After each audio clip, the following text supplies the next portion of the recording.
Então vamos lá, gente. Agora falar sobre tratamento farmacológico da dor neuropática. Tá? Então, aquilo que eu comentei na aula da manhã, né? Então, quando a gente pega o paciente, a gente tenta fazer o diagnóstico etiológico e o diagnóstico sindrômico. Dor neuropática entra nesse diagnóstico sindrômico, e aí ela tem as peculiaridades dela, ela tem algumas coisas interessantes que a gente vai pontuar aqui, tá bom? Então, dor neuropática, para começar, ela é uma dor causada por uma lesão no sistema somatosensitivo, tá? Ou seja, a gente tem alguma lesão, no caso da coluna, lesão em nervo periférico, e isso ali gera uma dor naquele território que aquele nervo está indo, tá? Acomete de 6 a 10% da população geral, então tem uma prevalência relativamente boa, tá? Sendo que em estudos, tem alguns estudos que têm uma prevalência um pouquinho maior, então tem estudo epidemiológico de prevalência de dor crônica no Brasil, e nesse estudo, que foram feitos em vários centros do Brasil, dor neuropática, a prevalência foi de 14%. Então, é uma coisa relativamente comum. Quem mexe com dor vai sempre estar tratando, e quem mexe com dor de coluna, mais ainda também. Tá? É importante falar que existe uma coisa que a gente chama de farmacorresistência. Então, dor neuropática, por si só, já é um tipo de dor de difícil tratamento, muitas vezes refratária, né? Então, isso, a gente fala que mais ou menos 40% dos casos de dor neuropática são refratários ao tratamento convencional. Então, é importante, quando a gente fala da dor neuropática, a gente classificar esse paciente, porque desde esse momento que a gente chama, dá esse diagnóstico sindrômico de dor neuropática para esse paciente, a gente já sabe que esse paciente tem uma chance relativamente grande de evoluir refratário. Tá? E agora, entrando mais no tratamento em si, o tema da aula é tratamento farmacológico, mas lembrar assim da parte não farmacológica é importante no tratamento, tá? Então, fisioterapia, sensibilização, reabilitação, tudo isso é importante para o nervo. Mas voltando para a questão farmacológica, nós tínhamos o último guideline, que foi um guideline chancelado pela IASP, esse daqui de 2015, e aí depois saiu um outro que eu vou mostrar, o último que saiu, que foi um guideline francês. Tá? Então, no guideline de 2015, ele traz aqui fármacos que são extremamente, né, fortemente recomendados. Né? Então, gabapentina entra aqui, pregabalina, os duais e os antidepressivos tricíclicos. Tá?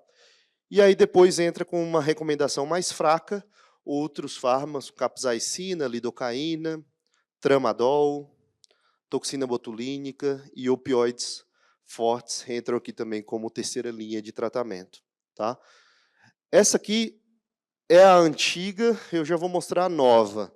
Então, esse é o último guideline assim, publicado em grande revista.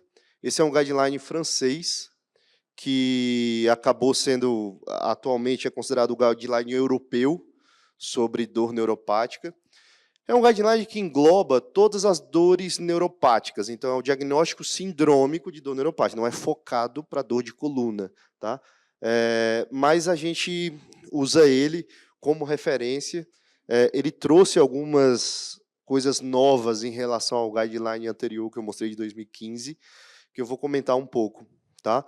Então, nós temos o quê? Nós temos 3 anos que a gente está com esse guideline de dor neuropática. Então, para facilitar, no final do artigo, ele traz esse fluxograma que eu acho que fica mais visível e fica mais fácil da gente discutir aqui. Então, tratamento de dor neuropática, a primeira coisa que a gente faz quando a gente pega o paciente, a gente divide em dor neuropática focal, periférica, ou outra dor neuropática periférica ou dor central. No caso da coluna, Ou o paciente vai ter uma dor focal, ou seja, limitado a um determinado território pequeno, por isso que chama focal, ou ele tem uma dor neuropática periférica que já tem uma extensão maior, ou seja, não é focal.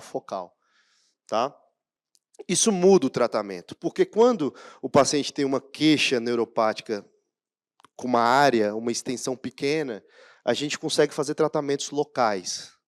Então, consegue, por exemplo, aplicar lidocaína, o emplasto de lidocaína, né, que é conhecido como Toperma, a marca. Tá?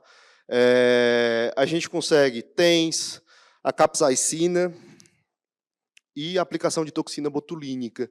São opções de tratamento quando o paciente tem uma dor localizada. Por exemplo, às vezes tem paciente que tem uma dor radicular, mas ele fala, ó, eu tenho uma dor radicular, dói daqui, da coluna até lá embaixo, porém onde mais me incomoda é no dorso do pé, ou na lateral do pé, que é ali onde eu tenho muita alodínia, ou seja, eu vou calçar uma meia, dói, eu vou tomar o banho, a água do chuveiro cai, dói, bate um vento, dói, eu não consigo colocar um chinelo porque dói. Ou seja, apesar dele, às vezes, até ter uma dor de maior extensão, mas ele tem uma região que é mais localizada e que incomoda bastante. Então, esse paciente, às vezes, a gente pode tratar ele como uma dor neuropática focal, focando só onde está a queixa desse paciente. Tá? Mas é uma opção. Agora, se ele tem uma dor neuropática com uma extensão maior, né, periférica, aí a gente entra nos fármacos convencionais. E aqui, nesse guideline, ele trouxe uma coisa interessante. Então, os duais entram como opção de tratamento, duloxetina e venlafaxina. Tá? A gabapentina está aqui também como fármacos de primeira linha, e os antidepressivos tricíclicos. E a pregabalina, ela pulou para a segunda linha de tratamento. Tá? A pregabalina, existe uma discussão na literatura que, quando a droga surgiu, tinham vários estudos muito positivos. E ela, tanto que ela, quando surgiu, ela ficou consagrada como remédio para tratar da neuropática e tudo. Com o passar do tempo, quando foram replicar esses estudos, foi demonstrado que ela não tem um resultado assim tão bom igual aos primeiros estudos. Tá? Então, acabou que, por conta disso, e nos últimos estudos, ela não tem uma eficácia tão boa quanto os outros. Nesse guideline de 2020, ela foi rebaixada como segunda linha de tratamento. Tá? Então, segunda linha de tratamento para dor neuropática, pregabalina, o tramadol, o opioide que a gente comentou, né? E a associação antidepressivos com gabapentinoides, que a gente pode fazer. Tá? Então, só comentar um pouquinho o que eu comentei, o que eu comecei a falar sobre a dor neuropática focal. Né? Então, é uma dor que está numa área circunscrita, uma área pequena. Tá? De tratamento, a gente usa a lidocaína tópica, é uma opção. Tá? Ele entra a lidocaína como primeira escolha de tratamento quando for dor localizada. Então, isso é interessante, por quê?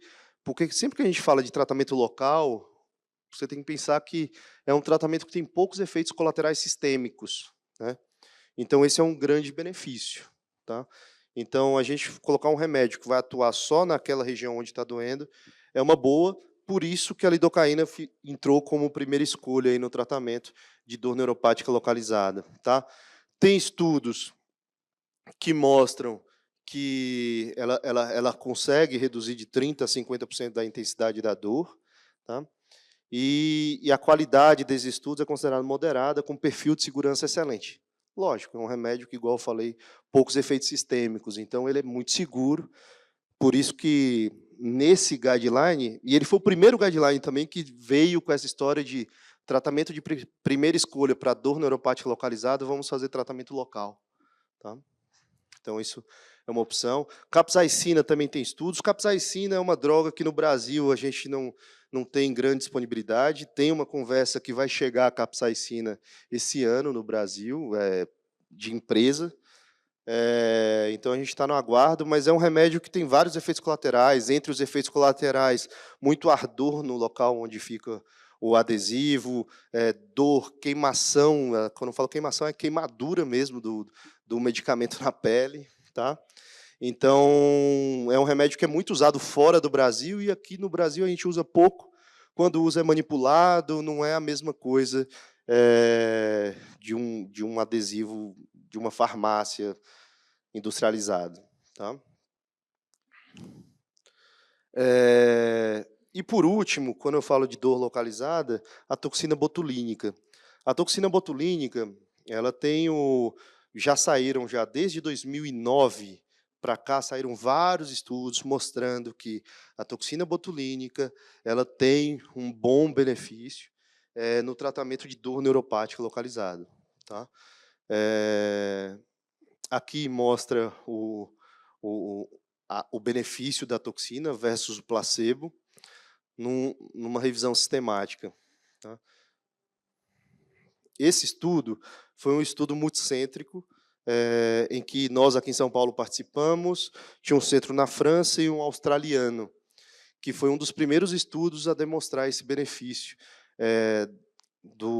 da aplicação da toxina botulínica no tratamento de dor neuropática, mostrar benefício. E aí entra o que o Pedro falou na discussão mais cedo, que esse estudo mostrou isso também. Você faz a primeira aplicação, dessa primeira aplicação, uma porcentagem dos pacientes vão melhorar, mas outra porcentagem não vai melhorar nada. E aí, quando você vai para a segunda aplicação, a porcentagem dos pacientes que não melhoraram nada, aproximadamente metade deles melhoram mais de 50% da dor após a segunda aplicação. Então, o que o Pedro comentou de precisar de 2 aplicações para falar que foi refratário ao tratamento, ou que o Botox não fez efeito, é também baseado nesse estudo. Tá? Então, eu sempre falo com os pacientes, quando indico a toxina botulínica no tratamento, eu comento que eu já aviso, são 2 aplicações. Podemos fazer a primeira, se a primeira não melhorar muito, a gente vai para a segunda, independente de como foi a primeira. E é isso. Aí tem alguns problemas que a gente estava até comentando mais cedo também, da aplicação da toxina ser dolorosa. Então, é muito comum o paciente com dor neuropática, ele tem muita alodínia, né? Ou seja, um estímulo não doloroso gera dor, né? Então, a aplicação em si, se a gente fizer a aplicação com o paciente acordado, às vezes a aplicação se torna muito dolorosa. Mas o contrário também existe.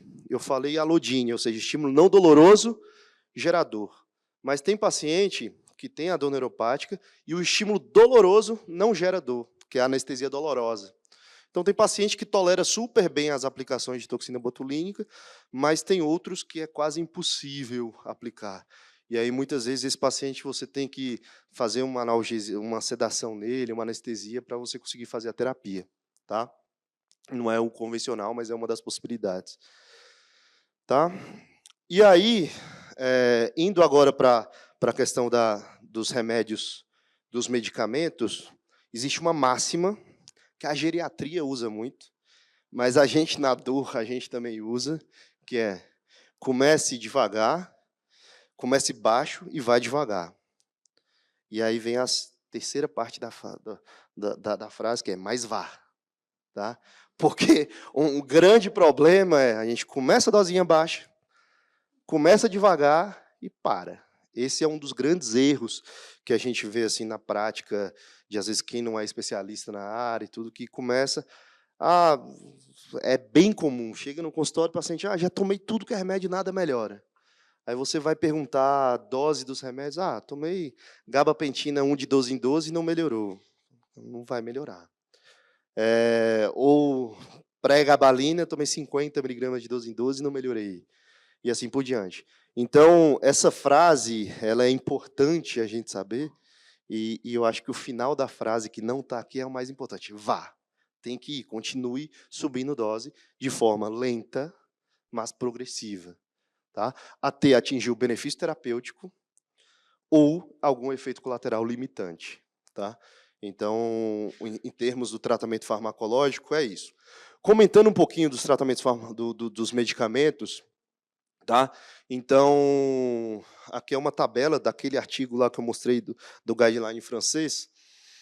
A duloxetina, que é considerado um de primeira linha, a dose de tratamento é de 60 a 120 miligramas. Tá? Então, aquela dose de 30 miligramas é só de início de tratamento, tá? Que eu estava comentando das doses. A venlafaxina, por exemplo, no guideline, fala que a dose eficaz é de 150 a 25 miligramas. Tá?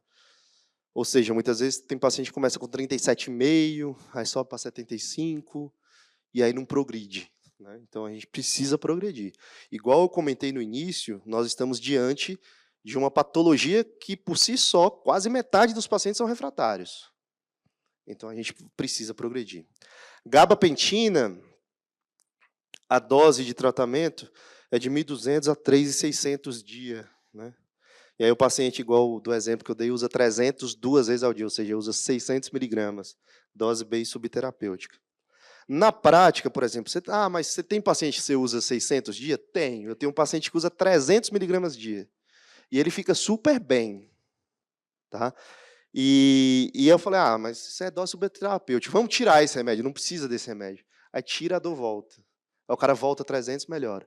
Tá? Mas isso não é a regra. Esse paciente é exceção. A maioria dos pacientes precisam de dose alta.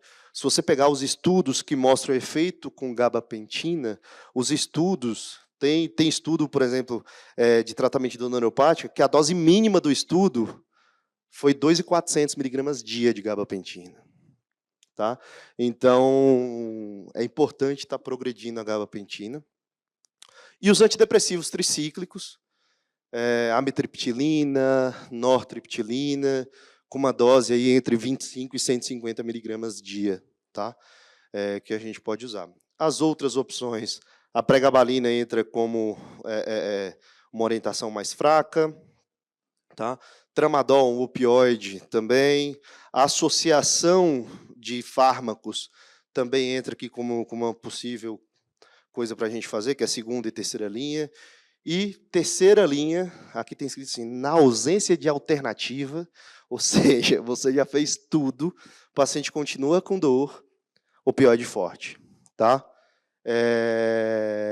Na prática, como esse paciente que chega para o especialista, e às vezes subespecialista, esse paciente já passou com um monte de gente, já tomou um monte de remédio, e meio que acaba ficando difícil você não prescrever opioide. Então, acaba que na prática, muitas vezes, a gente prescreve ou um tramadol, que é um de segunda linha, ou um opioide mais forte. Aqui tem outros medicamentos que são de eficácia inconclusiva, que o guideline traz. Aqui tem algumas coisas interessantes, por exemplo, carbamazepina. Carbamazepina é uma droga usada muito no Brasil. Inclusive, está no guideline brasileiro, a gente tem um guideline de dor neuropática, que tem os passinhos, eu vou mostrar, e a carbamazepina entra no quadradinho lá embaixo, falando que a carbamazepina pode ser um fármaco a ser utilizado em pacientes com dor paroxística. Então, aquela dor em choque que vem, vai embora, vem, vai embora. A carbamazepina entra como uma possível. Porém, nos guidelines internacionais, nenhum coloca a carbamazepina. É mais uma cultura nossa aqui brasileira. Tá? Lamotrigina também tem um pouquinho dessa característica, que também está no nosso guideline brasileiro, e nos guidelines do exterior não está. Tá? Aqui só mostrar uma outra coisa. Vitamina B12 também está aqui como inconclusiva e que falta mais estudos. Tá? Aí, para comentar, falei de tratamento farmacológico. Tem um tratamento que a Marina comentou, que é na neuromodulação, TMS é uma possibilidade. Tá? Estimulação medular, que vai ser dita mais para frente. Isso aqui eu vou estar pulando. Tá? Aqui sobre os opioides fortes, que eu já comentei. E aqui, quando transicionar o tratamento de segunda e de terceira linha. Né? Então, a gente sempre começa com a primeira linha, na ausência de contraindicação. E a gente escolhe o remédio. Não melhorou, ou seja, não teve benefício, não teve resposta de mais de 30%, ou o paciente não melhorou funcionalmente mais de 30%, após 6 semanas, você pensa em progredir o tratamento para uma segunda linha. Tá? Outras coisas importantes, psicoterapia, mindfulness, acupuntura, aurículo. Isso aqui, na prática, a gente usa muito, mas também são estudos que o Guideline trouxe, que são de fraca evidência, apesar de ter estudos bem consolidados. Por exemplo, a acupuntura tem bastante estudo bem consolidado. Tá? Aqui já é intervenção, que vai ser dita mais para frente. Aqui é o nosso Guideline brasileiro. Esse Guideline, se não me engano, é de 2019, tá? Que engloba tratamento de dor neuropática. O Guideline nosso adiantou o francês, jogou a pregabalina como segunda linha de tratamento. Tá? E, por último, finalizando, o canabidiol. Tá? Canabidiol, sempre que a gente fala de dor nas palestras, tudo, sempre tem uma discussão sobre canabidiol no mundo da dor. E ainda, tanto o guideline francês, a orientação ainda é não prescrever, porque não tem estudos que demonstrem esse benefício. No brasileiro, o canabidiol entrou, isso aqui é uma foto do brasileiro, como terceira linha, tá? Em que pode ser prescrito para pacientes com dores refratárias, dor neuropática refratária. Acho que é isso, gente. Acho que é isso. Obrigado.